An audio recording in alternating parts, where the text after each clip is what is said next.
वक्तुन्महाकाय सूर्यकोटिसमप्रभा निर्विघ्नं कुरु मे देव सर्वकार्येषु सर्वदा। ओम माँ महागौरी व्रत कथा। चैत्र नवरात्रि के 8वें दिन माँ महागौरी की पूजा करने के साथ इस व्रत कथा का पाठ अवश्य करना चाहिए। इससे आपकी कई मनोकामनाएं पूरी हो सकती हैं। चैत्र नवरात्रि की अष्टमी तिथि को कौर माँ दुर्गा के 8वें स्वरूप माँ महागौरी की पूजा करने का विधान है। मान्यताओं के अनुसार दुर्गा अष्टमी को महागौरी माता की पूजा करने के साथ कन्या पूजन करने से माता रानी अति प्रसन्न होती हैं और सुख समृद्धि का आशीर्वाद देती हैं। दुर्गा अष्टमी का विशेष महत्व है। इस दिन माँ महागौरी की विधिवत पूजा करने के साथ साथ इस व्रत कथा का पाठ करना लाभकारी हो सकता है। आइए जानते हैं महागौरी की संपूर्ण कथा। माँ महागौरी की 4 भुजाएं हैं। उनका ऊपरी दायां हाथ अभय मुद्रा में होता है, जबकि नीचे के दाएं हाथ में त्रिशूल विराजमान है। उनके ऊपरी बाएं हाथ में डमरू होता है और नीचे का बायां हाथ वर मुद्रा में रहता है। माँ का स्वरूप अत्यंत शांत, सौम्य और करुणामयी है। महागौरी की व्रत कथा।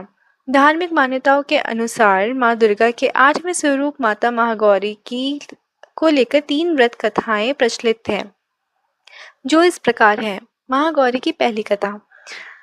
दुर्गा अष्टमी व्रत कथा के अनुसार देवी सती ने पार्वती रूप में भगवान शिव को पति रूप में प्राप्त करने के लिए कठोर तपस्या की थी। एक बार भगवान भोलेनाथ ने पार्वती जी को देखकर कुछ कह दिया, जिससे देवी का मन आहत हो गया और पार्वती जी तपस्या में लीन हो गई।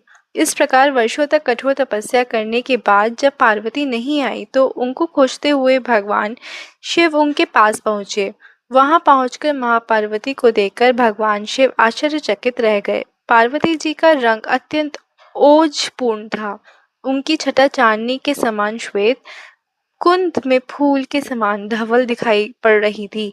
उनके वस्त्र और आभूषण को देखकर वो प्रसन्न होकर भगवान शिव ने देवी उमा को गौरवर्ण का वरदान दिया। माँ महागौरी की दूसरी कथा। दूसरी कथा के अनुसार भगवान शिव को पति के रूप में पाने के लिए देवी ने कठोर तपस्या की थी, जिससे उनका शरीर काला पड़ गया। देवी की तपस्या से प्रसन्न होकर भगवान उन्हें स्वीकार कर लेते हैं और शिव जी उनके शरीर को गंगा जल से धोते हैं।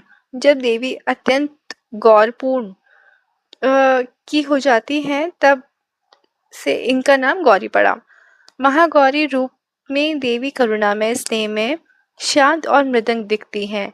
देवी के इस रूप की प्रार्थना करते हेतु देव और ऋषिगण कहते हैं, सर्वमंगल मांगल्ये शिवे सर्वार्थ साधिके शरण्ये अंबिके गौरी नारायणी नमोस्तुते। माँ महागौरी की तीसरी कथा। एक कथा ये भी प्रचलित है कि एक सिंह काफी भूखा था जब वो भोजन की तलाश में वहां पहुंचा जहां देवी उमा तपस्या कर रही थी। देवी को देखकर सिंह की भूख और बढ़ गई, परंतु वो देवी की तपस्या से उठने का इंतजार करते हुए वहीं बैठ गया। इस इंतजार में वो काफी कमजोर हो गया। देवी जब तप से उठी तो सिंह की दशा देखकर उन्हें उस पर दया आ गई और माँ उसे अपनी सवारी बना लेती हैं, क्योंकि इस प्रकार से उसने भी तपस्या की थी। इसलिए देवी गौरी का वाहन बैल भी है और सिंह भी है। जय महागौरी कथा संपूर्णम।